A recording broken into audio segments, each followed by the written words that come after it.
The price is lying to you. Every day, a single number claims to tell you what gold and silver are worth. It looks official, precise, final.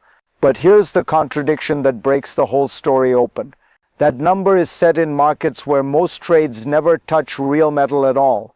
This matters to you, not just traders, because when price is divorced from physical reality, your savings are anchored to an illusion, and illusions don't warn you before they collapse. For decades, futures markets were built around delivery. Then the system quietly shifted. Options were introduced. Electronic trading took over. Cash settlement replaced metal. Today, most contracts are closed with money, not ounces. The screen says price discovery, but what it's really tracking is speculative cash moving through derivatives. Here's the part nobody is saying out loud. If the price is formed by contracts that don't require delivery, then scarcity doesn't matter. Industrial demand doesn't matter. Physical availability doesn't matter. So ask yourself this. When everyone believes the price is real but the metal isn't there, what happens the moment someone demands the real thing?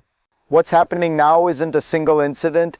It's a pattern that's been building quietly for decades. The core event is simple on the surface. The global price of gold and silver is discovered on Western exchanges dominated by paper contracts.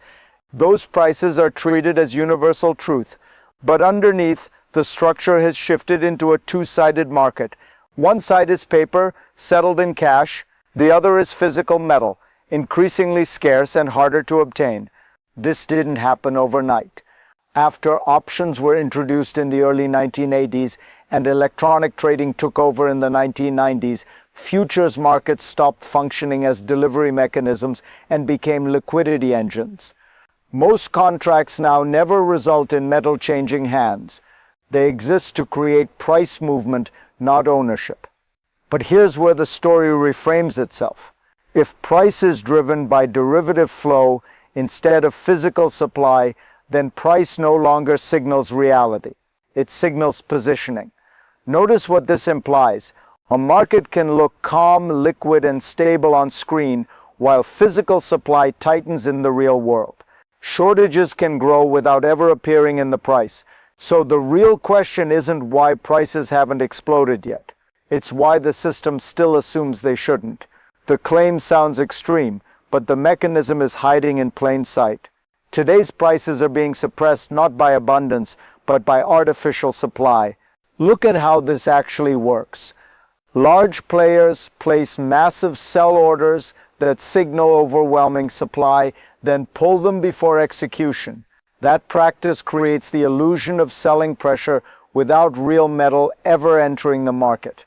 At the same time, contracts are sold short without the seller holding any underlying gold or silver at all. No bars, no vault transfer, just paper. Here's the concrete detail that changes how you see it. Even though there are theoretical limits on how much gold can exist inside these contracts, paper trading volume regularly overwhelms what could ever be delivered physically. That means the market is pricing metal that in real terms doesn't exist. The meaning is simple and dangerous. When supply can be created with keystrokes, price stops reflecting scarcity. It reflects leverage. Now notice what's missing from this system. There's no natural break. No moment where someone has to prove they actually have the metal. As long as settlement can happen in cash, the illusion holds. But here's the flip. The moment delivery is demanded instead of cash, this entire structure is exposed, and that's when price stops being a number and starts becoming a reckoning. This is where the story stops being technical and starts becoming systemic. Once paper supply overwhelms physical reality, the behavior it encourages spreads fast. Volatility becomes normal. Violent price swings aren't treated as warning signs anymore. They're treated as features. The market learns to absorb shocks instead of questioning their cause. There's a precedent for this kind of setup. When safeguards are removed and leverage replaces restraint, price stops disciplining risk. It rewards it. That's exactly what happened after the wall separating commercial banking and speculative trading was dismantled. Capital meant to be safe was suddenly free to chase yield anywhere, including commodities.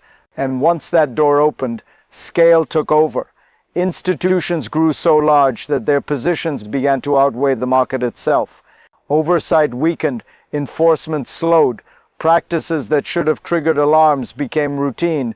Here's why that matters now. When manipulation becomes normalized, the system stops asking whether prices make sense. It only asks whether trade's clear. Notice how dangerous that is. A market can function perfectly right up until the moment it doesn't. Stability becomes a surface illusion, not a structural reality, and once confidence depends on appearances alone, the next escalation isn't gradual. It's abrupt. The second proof is harder to ignore because it shows the system breaking in real time. On paper, global prices are unified. In practice, they're splitting apart. The content points to a growing arbitrage gap between Western and Eastern markets, where silver trades at radically different prices depending on location. In the projected scenario dated January 1st, 2026, silver trades at $71 in New York, while reaching $80 in Shanghai and as high as $130 in Tokyo. That's not a rounding error, that's a fracture. Here's the contradiction. If metal were abundant and freely moving, traders would close that gap instantly. Buy low in New York, sell high in Asia. That's how arbitrage is supposed to work. But it isn't happening. Why? Because the metal can't move. The implication is severe. Western markets continue quoting prices based on paper settlement, while Eastern markets begin reflecting physical scarcity. Two prices for the same metal mean the market is no longer one market.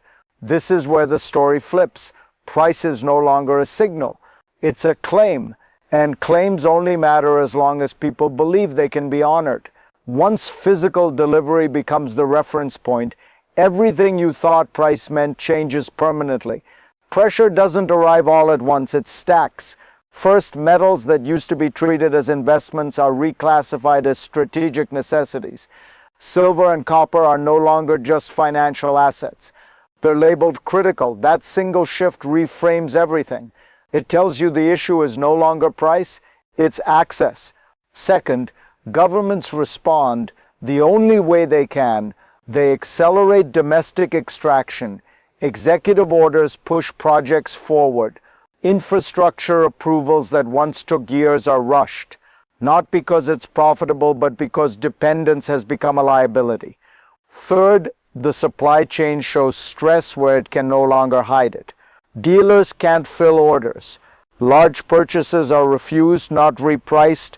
Smaller sellers survive by buying back metal from the public because wholesale channels are empty. Here's why that stack matters. None of these developments stop the system. They compress it. Each response adds speed, not stability. This is what loss of control looks like before it's named. Markets still function, screens still update, but flexibility disappears. And once flexibility is gone, the only question left is simple. What happens if this continues? At this point, the story stops being abstract and starts landing in your life. Because when paper systems strain, the impact doesn't stay inside trading floors. It shows up in everyday decisions. The cost of electronics rises, energy infrastructure gets delayed, manufacturing timelines slip, and the value of what you've already earned becomes harder to predict. You don't experience this as a headline. You experience it as instability. Prices that don't make sense, products that disappear without warning, long waits where there used to be inventory. What used to feel reliable starts feeling conditional. Here's the quiet shift most people miss. When confidence fades, behavior changes before policy does. People stop trusting promises and start prioritizing possession. They don't ask what something is worth. They ask whether it will still be there tomorrow. That's how shortages accelerate. Not because everyone panics at once, but because enough people stop assuming the system will work on their behalf. If this feels familiar, say so in the comments. Because once enough individuals act on that instinct, the system doesn't get to move slowly anymore. It gets dragged forward. And that's when the real mechanism reveals itself. This isn't just a moment of frustration. It's a systemic weakness, one that allows certain players to control the game. At the heart of it all is the mechanism of power. The real control doesn't lie in prices or markets. It lies in the ability to create illusions that prevent real discovery. The illusion of abundance keeps things running until it can't. Why is this allowed to continue? Because the incentives line up perfectly. You see, power feeds on uncertainty. It thrives on systems that are opaque enough to maintain control without triggering real scrutiny. Financial institutions and governments benefit from a world where prices aren't tied to reality, they're tied to narratives, trends, and perceptions.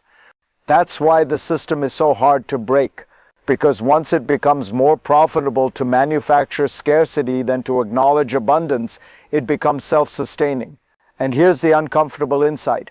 As long as everyone is playing the same game, no one has the incentive to end it. The game may not be rigged, but it's definitely designed to allow manipulation to go unchecked. What happens when people start realizing the rules? When the line between fact and fiction blurs too much to ignore? That's when the real consequences begin. The future we're facing splits into two distinct paths. One possibility is intervention. Governments step in, tighten regulations, force true price discovery, and stabilize things. Prices would adjust, but they would do so under the weight of newly enforced transparency. This is the ideal scenario for those hoping for a return to balance, where the system reverts to something we can trust. But there's another path, one where intervention fails. The system collapses in on itself, and the price of silver and gold shoots to levels no one predicted. The market self-corrects through physical scarcity. No more paper, no more promises, just raw material. Here's why this matters. The world is already moving in that direction. The trajectory is clear. The system is pushing toward either recalibration or breakdown. So where do you fit in this picture? Are you waiting for someone to fix it, or are you ready for what happens when they don't? Either way, momentum is building, and it's already shaping the next move. The moment this breaks, everything changes. One key insight: when the system finally reveals its weakness, it will happen in a way that feels sudden, even though it's been building for years. The real problem isn't the price spikes or the shortages.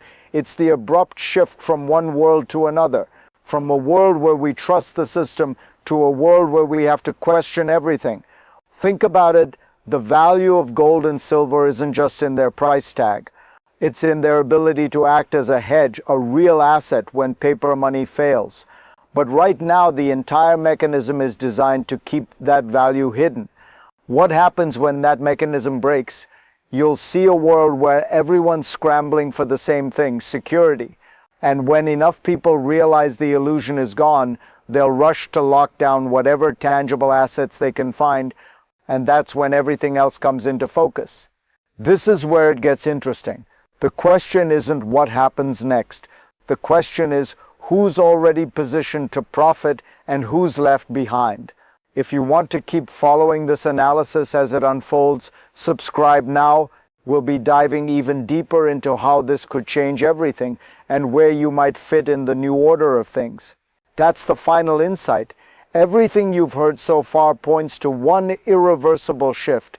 The collapse of the current system is no longer a matter of if, it's a matter of when. When the structure that's been hiding behind paper contracts and manipulated prices finally gives way, the fallout will be far-reaching. And while some will ride the wave to profit, others will be caught off guard, left scrambling for security in a world they thought they understood. This isn't just about markets.